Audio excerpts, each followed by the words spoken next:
نبی علیہ الصلوۃ والسلام تو فرمایل چې وهو شهر اوله رحمه دا هغه میاشت ده چې اول د دې میاشت یعنی اول لشفه د اول سبیات لسمه پرې دا د رحمت شپې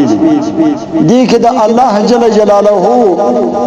خصوصي رحمت چې دی هغه عام خاص پر دې خلق باندې پر دې مخلوق باندې چې کیږي نازلېږي د خاص رحمت پر عام مخلوق باندې نزول کیږي نو ظاهر خبره دا ده چې کچیر د الله جل جلاله رحمت نه وای پر دې مخلوق باندې پر دې انسانانو پر دې مسلمانانو باندې نو تقریبا دغه روزه ډیر ګران کار دی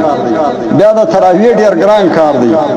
خدا ټول د الله جل جلاله توفیق دی هغه د الله جل جلاله یو خاص رحمت چې پر دې بندگانو باندې نازلې دا هغه رحمت وجه چې الله جل جلاله دا هر څه انسان ته ډیر اسانه کړی او مسلمان ته ډیر اسانه کړی ما درته ویل یو سړی ویل ما روزه خوړله ګرمي او په پټه مې روزه خوړله دول سید مخ ډیر راي ما ته ویل ما به دا ډوډۍ ویوړله په لټین کې مې خوړله الله یعذ بالله آیا دې هغه ډوډۍ په لټین کې خوړله الله دومره شرموله ځکه چې دی پر دا رقم انسان باندې د خدای رحمت نشته دې ته الله جل جلاله بس دا رقم په قهر دی چې دا ډوډۍ زې جمهور کړي ډوډۍ په لټین کې دی خوري خدای رحمتي هغه بیا دار کوي انسان ته په روزه داسې اسانه سي چې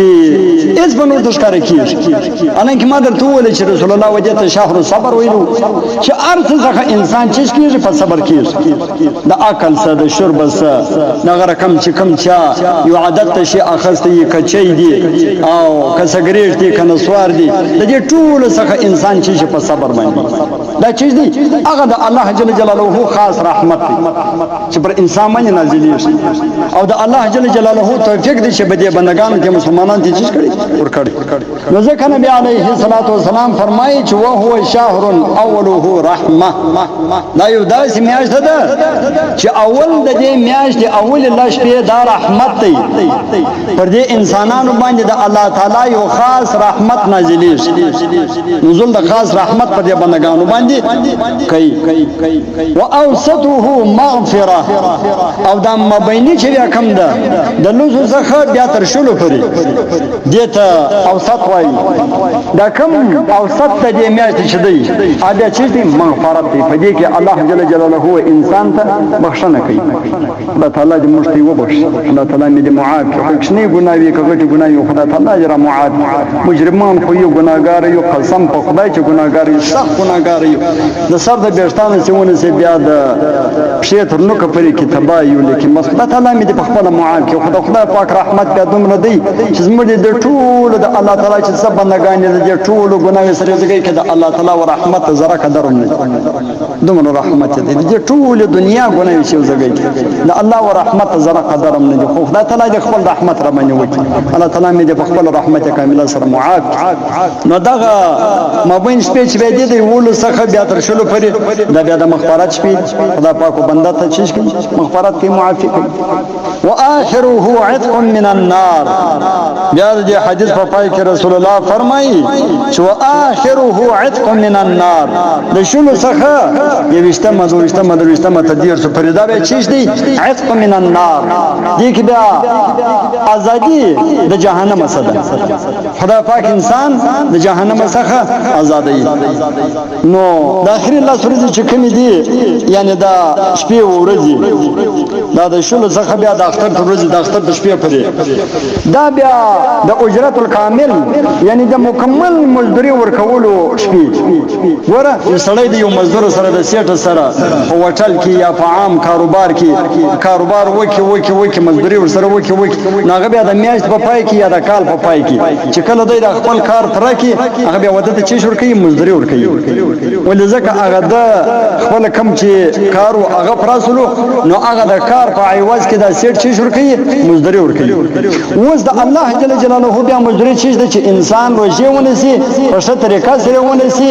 او د الله جل جلاله او د رسول د حکم موافق ونیسي بیا الله جل جلاله په اجرت په مزدوري کې چی شروع کوي عتق من النار ورثه ازادي د جهنم ازادي ګوره دا الله تعالی نه دی دا بنده ته ما جون بهانه غواړي چې الله تعالی د خپل مسلمان بنده بس معام کې جنت ته بوځي خو کوم موږ ما نه هغه لارې ته ورسو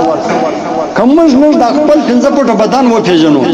الله و پیژنو رسول و پیژنو او د الله دین و پیژنو دین شریعت و پیژنو خو دومره باغیان نسو لکه نن سبا په معاشره کې چې څومره د الله تعالی د دین سمور باغیان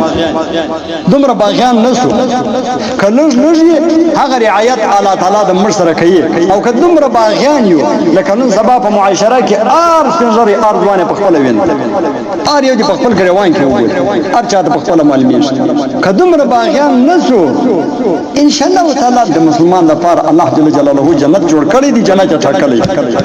جهنم د چا لپاره دی د مشرک کافر منافق دغه لپاره دی هغه جهنم البته که مسلمان ډیر باغی سي تر خپل لیک زیات واوړي تر خپل دایره ور واوړي نو بیا د هغه لپاره صفایي کې چې دی بیا جهنم دی الله یعذ بالله خدای تعالی می دی وسای الله تعالی خو هغه موږ دغه سم صفا کوي په جهنم می خدای پاک نه صفا کوي په ور می خدای پاک نه صفا کوي الله تعالی می دغه څه صفا کوي په خپل قدرت کامله او په خپل رحمت کامله څنګه خدای پاک صفا کوي نو کچیر ډیر باغی سي هغه بیا الله جل جلاله په جهنم کې بیا صفا کوي او د جهنم یو سکند قسم په خدا کا غلل کیږي یو سکند ته والله کا غلل کیږي خو جهنم چې دی هغه د دنیا په خواهشات باندې انسان ته ملاوي شي دا دنیا کې باید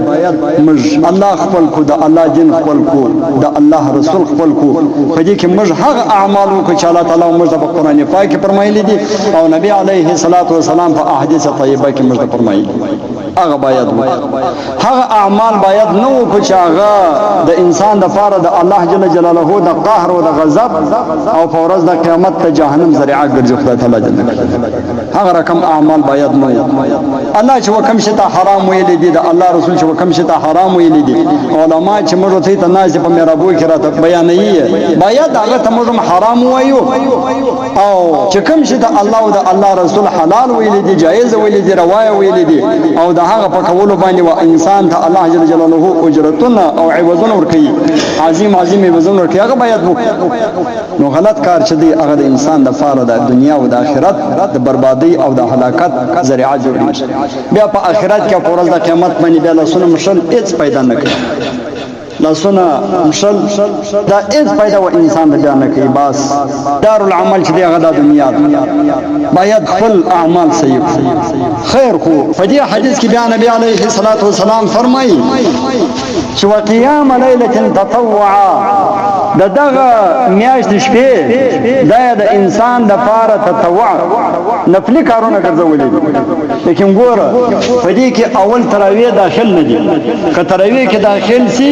یعنی دا معنی چې تراویح پر تاسو فرض نه دي لیکن فرض کنه دي سنت مؤکده دي تراویح ګوره دا تراویح به مستحب نه بولي دا به افضل شي نه بولي دا مستحب دي کچاوه کې کنه وکړه دونه مسله نه ده اعوذ بالله دا کچاوه کې کنه وکړه دا یو افضل کار دونه مسله نه ده نه دا سنت مؤکده دي لکه څنګه دا د مابشن څلور رکعات سنت چې پرېږدي لکه څنګه دا د ماخام دوه رکعات سنت پرېږدي لکه څنګه دا د ماخام دوه رکعات سنت پرېږدي دغه رقم سنت مؤکده دي خو صرف په دې کې دوه خبرې دي دا تراویح دوه اړخ لري یو اړخ د افضلیت یو د سنت مؤکده افضلیت دا دی چې په جماعت باندې وکړي په جماعت باندې افضل دي که چا وکړي شکه د مستحب عمل دي که چا وکړي ثواب به کې ډیر دی البته که چا په جماعت باندې نه وکړي بیا یې کړي پرده باندې سنت مؤکده دي چې دی به کوي خامخا به کوي که نه وکړي دا چې نه دي چې خالد د دې د سعادت سره د دې د نیکبختي څخه محروم سنه او ورځ د قیامت به الله جل جلاله پر دې باندې عتاب او عقاب هم درکوي الله جل جلاله په ګلا باندې هم درته وایي او پر دې باندې عذاب هم درکوي یې کړي به نه پرېږدي یې کړي به نه پرېږدي موږ خدا وایي چې دا تراویح چې دا یو مستحب عمل دی که چا وکړي که نه وکړي نه غلط پوه سوي دی هر څوک چې دا رقم نه ده بلکې سنت مؤکده دي صرف په جماعت باندې افضل دی که چا وکړي ټیک دی که نه وکړي ګناه یې نشته البته یې کړي چې دی هغه به خامخا به کوي که نه وکړي خالد سعادت څخه دی نه سو برکناره محروم نه سلو د سعادت مندۍ څخه یو قسم نیکبختۍ څخه دی نه سو محرومه بلکې په ورځ د قیامت به الله جل جلاله ودته چې شور کوي عذاب عمر کې او په ګله باندې مرهم ورته وایي تراویح بعضې کسان وایي موږ ته نیت یا موږ ته ترتیب ښه دا دی چې اول 4 رکعاته فرض لمونځ دی بیا 2 رکعاته سنت دی بیا 20 رکعاته تراویح دی 2 رکعاته بیا 3 رکعاته وتر اوس کچا د فرض څخه مخکې تراویح وکړي دا تراویح بیا نه صحیح کېږي او د وتر مابعد کې بیا وکړي صحیح مطلب اوس یو سړی دی جمعه ته راورسېدی جمعه ته رالی 2 رکعاته په جمعه کې تیر شوي اوس دی چې دا 2 رکعاته د امام د سلام مابعد کوي نو خو هلته امام سنت وکړو چې دی سنت کوي هلته امام 2 رکعاته خامخا ضرور تراویح جنتري یا 3 رکعاته یا 4 رکعاته نو بس دی شامل کې دغه 2 رکعاته یا 4 رکعاته تراویح دې پرېږدي نه دې کوي دا دې پرېږدي چې کله دا نور تراویح سره به د امام سره شرکت وکړي شریک بسي چې کله امام وتر هم وکړو نو وتر مابعد چې ارجو تراویح د سترزوي دغه دی بیا راوګرځي دلی دې نه راګرځي دلته دی ولاړ چې 4 رکعات تراویح تیری یا غره ګرځي امام ولاړ چې بل کاجن تیر دی ولاړ چې بل رکعات راګرځي امام بل کاجن تیر تر پای پرې د امام دغه منډي شروع دا کوم نه دا 2 رکعات پرېږ کله امام یو رکعت تیر کړو دا بل رکعت نه دا پرېږ ترک پرېږ چې پرېږ شوی دغه څنګه ورسره د نور 2 رکعاتو کې د امام سره شرکت وکړ تر پای پرې تر وتر پرې چې کله وتر وسی دغه څنګه ورسره بیا 400 رکعاتونه تر څو د کډوا د کڅلو د کشپړ د کاته د کلاستي ارڅو چې دغه بیا راوګرځي دا طریقه وا او نیت دا رقم دی چې نیت کوم رسول د اخلاص المنز کوم 2 رکعات سنت تراویح په دازر وخت ماستان اقتدا مده په دازر امام سي الله اکبر او که امام نو کړي دی کولای چې نیت کوم 2 رکعات تراویح الله اکبر دا رقم خو کتاب لیکلي دی که 6 رکعات تراویح نیت وکي هم صحیح دی دا بیا ډیر څه دی آسان دی د انسان لپاره بار به د 2 رکعاتو نیت نه تړي کني نیت لازم په خپل باندې مستحب عمل دی نه سنت نه فرض دی نه واجب دی نه لازم دی نه نبی عليه الصلاه والسلام په خپل باندې نیت تړلې دی البته یو مستحب عمل رد المعتار عالمگیری بهره کې لیکل دي دا یو مستحب عمل سنت دی لیکن علماء سنت دی د نبی عليه الصلاه والسلام سنت نه کچيري یو چا په خپل باندې نیت تړي د 2 رکعاتو نیت خیر کله چې ما مخې ته نیت کوم 2 رکعات تراویح الله اکبر دا مسلم نه او کچيري یو چا د 10 رکعاتو نیت وتړي بس بیا بار د څخه نیت نه وړي بس دا یو نه کافي دی نیت کوم د اخلاص المنز کوم 10 رکعات تراویح په دې ځای وخت ماستان اقتدا مده په ځای امام سي الله اکبر کړي کوله هم اقتدا په امام سي مو بس نور خبرو صحیح نیت کوم 10 رکعات تراویح الله اکبر چې اول الله اکبر دی وکي دغه 2 رکعات دې مکمل کړو سلام دې وګرځوي بیا د دې څخه ورسته ولر چې هغه نور 2 رکعات بیا نیت نه غواړي ما زه غوښته کټ ویس الله اکبر وک دا رقم نو تر پای پر 10 رکعات دې دا رقم دی د دې 10 رکعاتو نیت پروزګي باندې تړي بیا به د هر تکلیف څخه چې هغه بیا خلاص یاست د دې حدیث په پای کې بیا نبی عليه الصلاه والسلام فرمایي چې من خفف عن مملوكه فيه غفر الله له واعتقه من النار من خفف کچا اسانی وکړه اسانی پر راوستله عن مملوكه دا خپل غلام ملازم نوکر سره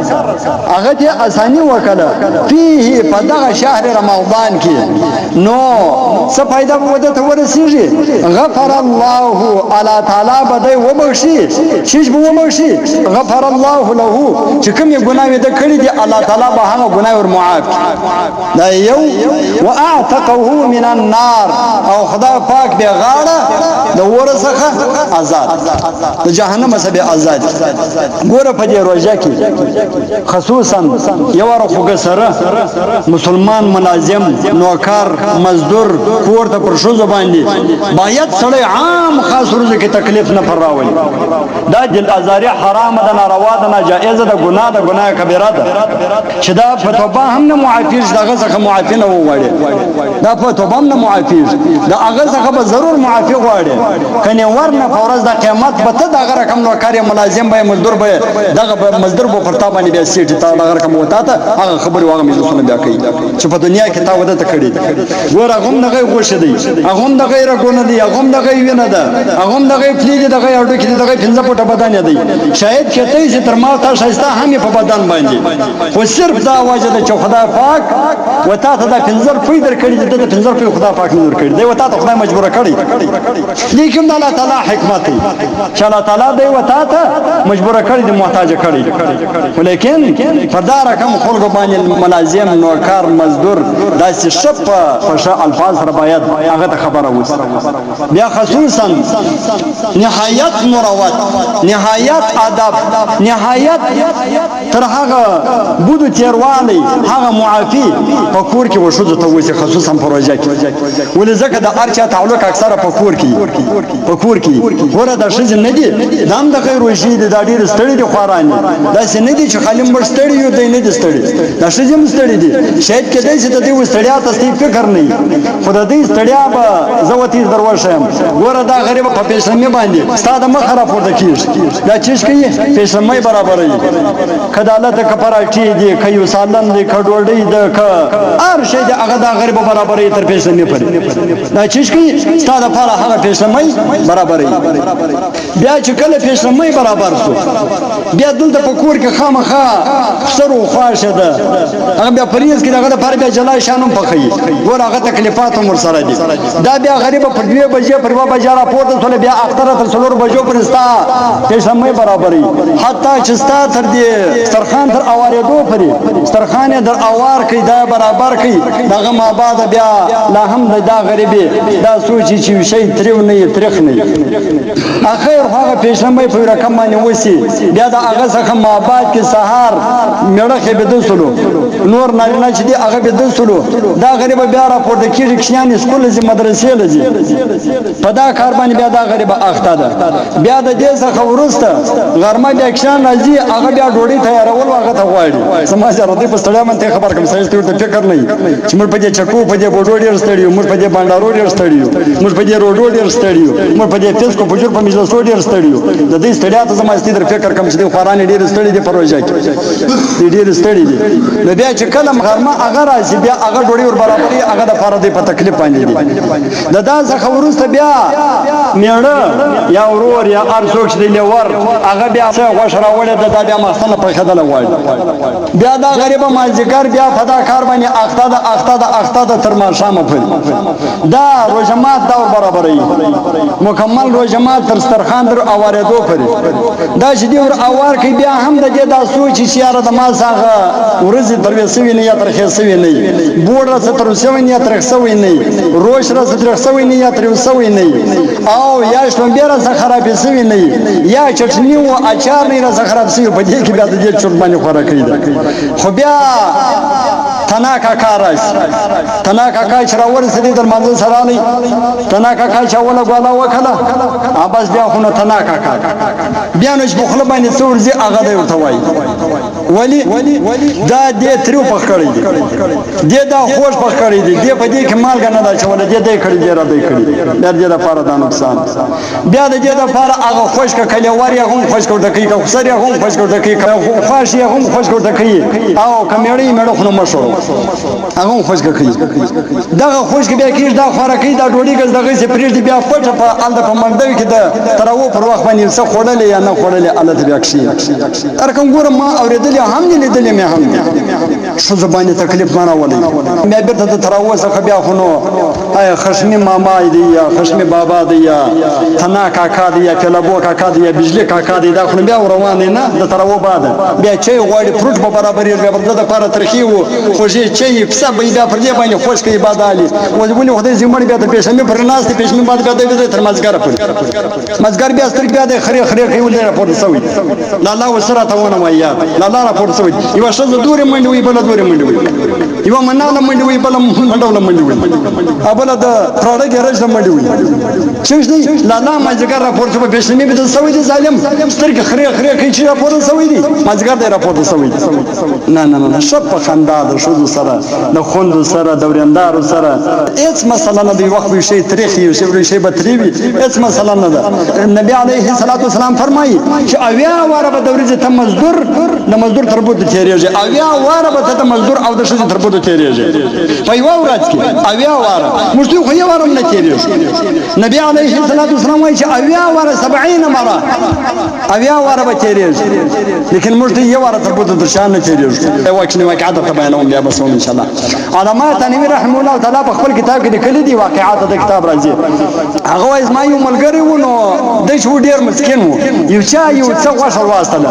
شپږ میاشتې یا اته میاشتې بعد 1 کیلو یا نیم کیلو غوښه ودا واستله دا کور ته ویوړله د چې کور ته ویوړله هغه شذ ته ورکړل چې دا غوښه را پخا کړ د ډیرې غوښه د نوړلو څخه د شذ کې څنګه د غوښه په خېدل ورسوي و یعنی دونه مسکینان وو چې دا د غوښه په خېدل کې ورسوي چې غوښه سره کم بخیږي خو خیر هغه غوښه پخا کړه هغه کې مال ډیر اچولې ده کله چې دا سړی لري دا غوښه راوړله سړی چې دا اوله ګواله وکړه په دا ټیم کې دا شذ وای د منډه وسو وته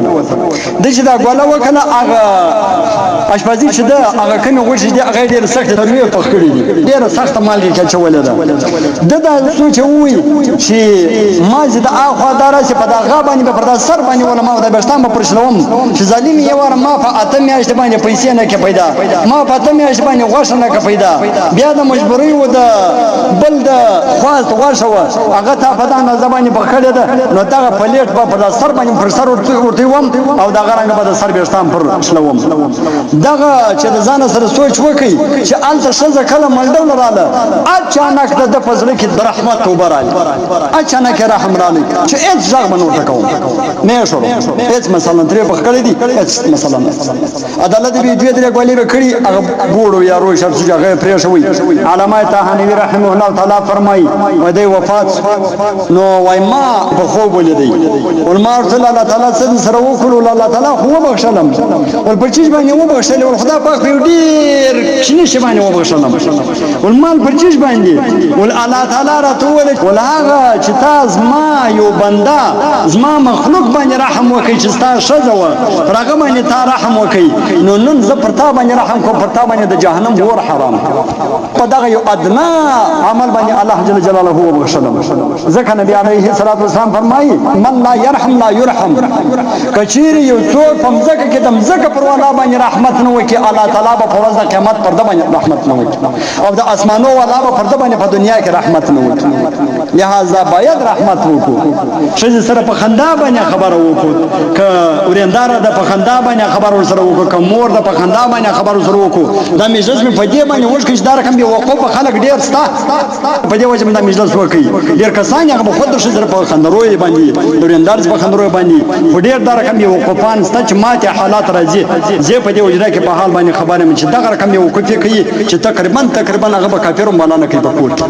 لہذا دا رقم باید نه وکړو خدای تعالی دې په دې خبرو باندې عمل کولو ته فکر نصیب کړي الله جل جلاله دې موږ ټول وبخښي خدای تعالی دې احسان کامل را سره وکړي په دغه واقع چې الله جل جلاله الله سلاکه کسان د جهنم څخه فارغ کوي خدای پاک دې موږ په هغه لښت کې راولي وما علينا الا البلاغ المبين